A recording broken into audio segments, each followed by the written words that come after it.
Hi, ఎట్లున్నారే మామ? మంచిగా ఉన్నారా? మొత్తం దుందాం గిరాకేనా? మరి కొంచెం ఆడోళ్ళకి మొగోళ్ళకి ఒక రెండు మాటలు చెప్తాను నేను.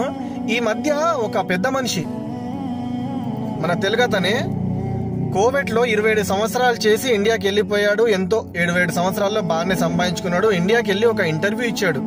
మరి ఏ ఛానల్లో తెలియదు అది. ఆ ఛానల్ ఇంటర్వ్యూ చేసే ఎవరో ఆ పర్సన్ కూడా పనికి మాలినయ్యేదవే. ఆయన ఈ 27 సంవత్సరాలు చేసి ఏ వ్యక్తి అయితే పోయి ఇంటర్వ్యూకి వెళ్ళాడు, అక్కడ ఆయన ఏం చెప్తుంటే ఈ ఇంటర్వ్యూ చేసే అతను కూడా తలూపుతున్నాడు.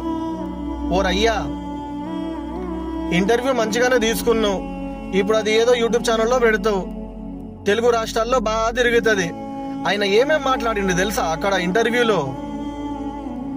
ఆయన మాట్లాడిన మాటల్లో కొన్ని వాస్తవాలు ఉన్నాయి, ఒప్పుకుంటాం. ఇక్కడ నిద్ర కరువు ఉంటది, ఇక్కడ వీళ్ళకి రెస్పెక్ట్ ఖచ్చితంగా ఇచ్చి తీరాలి, ఇక్కడ వాళ్ళ ఆడవాళ్ళని కానీ ఎవరిని కానివ్వండి చెడు దృష్టితోటి కానీ లేదంటే ఒక చిన్న తప్పుడు మాట కూడా మాట్లాడొద్దు. ఇవన్నీ కొన్ని ఎంబసీ గురించి కొన్ని నిజాలే చెప్పిండు. కానీ కొన్ని మాటలు ఏంటో వల్గర్ గా మాట్లాడిండు తెలుసా ఆయన.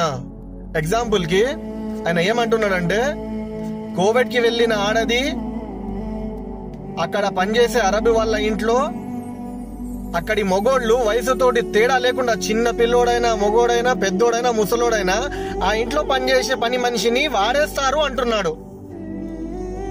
అంటే అర్థం ఆలోచించండి మీరు, ఎంతవరకు వెళ్తుంది అంటే. ఇప్పుడు ఆయన ఇచ్చిన ఇంటర్వ్యూ ఇండియాలో తిరుగుతుంటా తెలుగు రాష్ట్రాల్లో.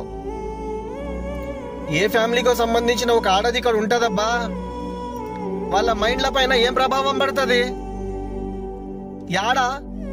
యాడ వాడేస్తున్నారు. ఒప్పుకుంటా కొన్ని చోట్ల ఉన్నాయి, కొన్ని వీడియోలు తిరుగుతున్నాయి.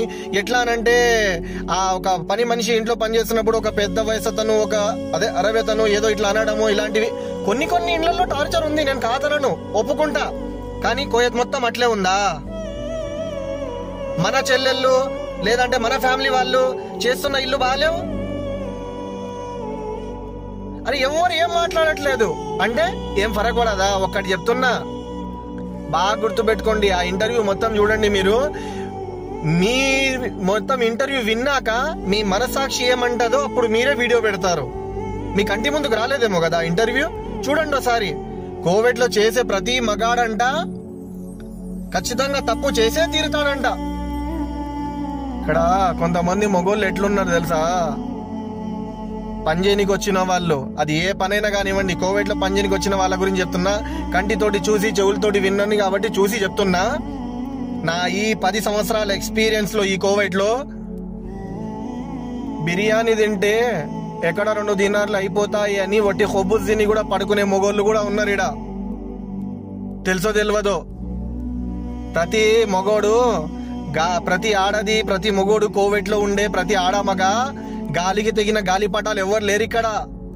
బాధ్యతలతోటి రాత్రింపగళ్ళు చెమటోరుస్తూ కష్టపడుతున్న ఆడ మొగోళ్ళు కూడా ఉన్నారు ఇక్కడ.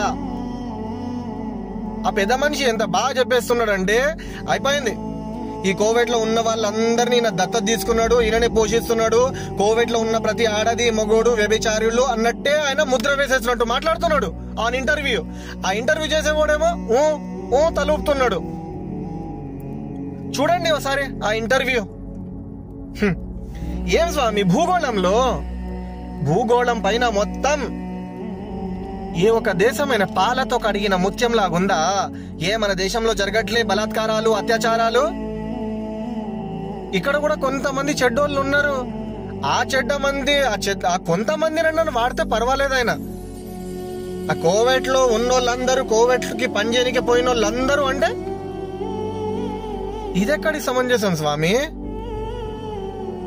భూగోళంలో ఏ దేశం కూడా, ఆ ఒక దేశంలో అందరు మనుషులు పాలతోటి కడిగిన ముత్యాలు లాంటి రత్నాలు లాంటి వాళ్ళు ఎవ్వరు లేరు. ఉంటారు మనుషులు అన్నప్పుడు, కొంతమంది ఇలా ఉంటారు, కొంతమంది ఇలా ఉంటారు. దాన్ని బట్టేసుకొని ఇది కోయత్ మీద కక్ష ఉన్నట్టే మాట్లాడుతున్నాడు. చేసుకునేటప్పుడు ఏమో బాగానే చేసుకున్నాడు. 27 సంవత్సరాలు 1 కోటి 2 కోట్లు ఉన్నాయంటున్నాడు ఆస్తి. యాడ్ నుంచి సంపాదించిన అంత బాగా, లేకపోతే మరి 27 సంవత్సరాలు ఇక్కడ ఎట్లా కాపురం చేసినట్టు పెద్ద ఆయన నాకు అర్థం కాదు. దీన్ని ఏమంటాడు తెలుసా? నాకు అర్థమైన కాడికి తిన్న కంచంలో మల్లేసి ఇదేసి పోయడం అంట. అదే తిన్నింటి వాసాలు లెక్క పెట్టడం. మరి ఇంత ఘోరంగా మాట్లాడొద్దు. 27 సంవత్సరాలు బానే ఇక్కడ చేసేసుకున్నంత వరకు మంచిగా ఉంది. దేశంలో పడ్డాక సంపాదించుకున్నాక కూడబెట్టుకున్నాక దేశంలో పడ్డాక కోవిడ్ అంటే ఇప్పుడు ఒక కూపిలాగా కనిపిస్తుంది ఆయన కంటికి. కొంచెం రియాక్ట్ అవ్వండి, ఆడ మగ అందరూ.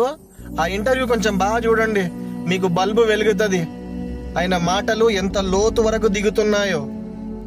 మనం ఇక్కడ బాగానే కష్టపడుకుంటున్నాం, కానీ మన దేశంలో ఆయన ఇంటర్వ్యూ చూసినా అదే మన తెలుగోళ్ళు ఎవరికైతే కోవిడ్ గురించి అవగాహన లేకుంటుందో వాళ్ళ పైన ఎటువంటి ప్రభావం పడుతుందో ఆ ఇంటర్వ్యూ మీకు అర్థమవుతుంది ఒకసారి మీరు ఆ ఫుల్ ఇంటర్వ్యూ చూస్తే.